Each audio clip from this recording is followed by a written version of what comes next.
This is the preparation where we think about getting ready for Christmas.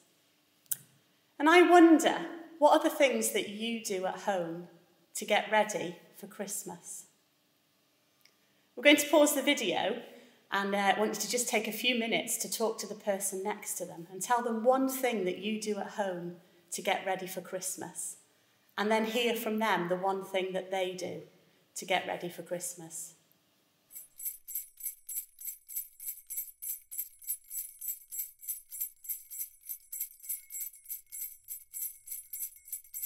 So, getting ready for Christmas, I wonder what things you came up with.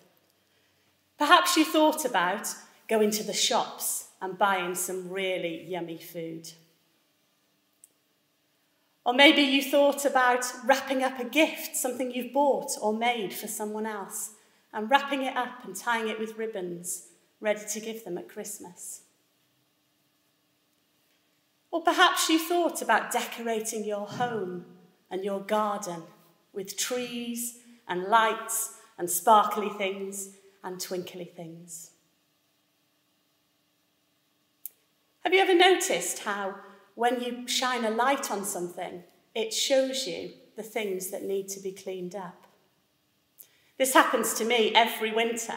When the sun's low in the sky in the morning, it shines on my front door and shows me just how dirty my windows are and they need cleaning. This is the same for us with our hearts. Sometimes there are things that we do, things that we say, things that we think, and they make our hearts dirty, and we need to clean them up. And one way to do that is to say sorry to God for those things that we've done. And God promises us a fresh start every single time. We're going to use the candles to help us think about this. Now, you might have been given a tea light like this at school, or maybe you've got one at home that you can use. We're going to light the candle, and as we look at the flame, we're going to take a moment just to think about those things that we want to say sorry for. Perhaps it's something you've done or something you've said that's hurt somebody else.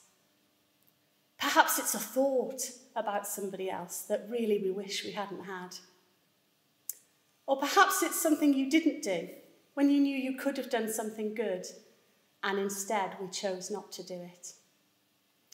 I'll light the candle while you think of those one thing that you want to say sorry for. In a moment of quiet, we're going to look at the flame and say sorry to God for those things.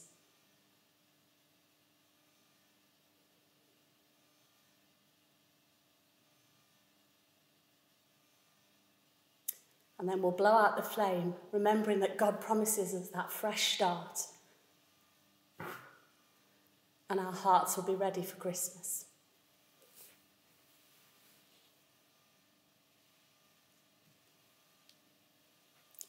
You can take away your candle to try that at home, or even if you've got a candle at home, next time you see that light, remember the promise that God gives us a fresh start every time.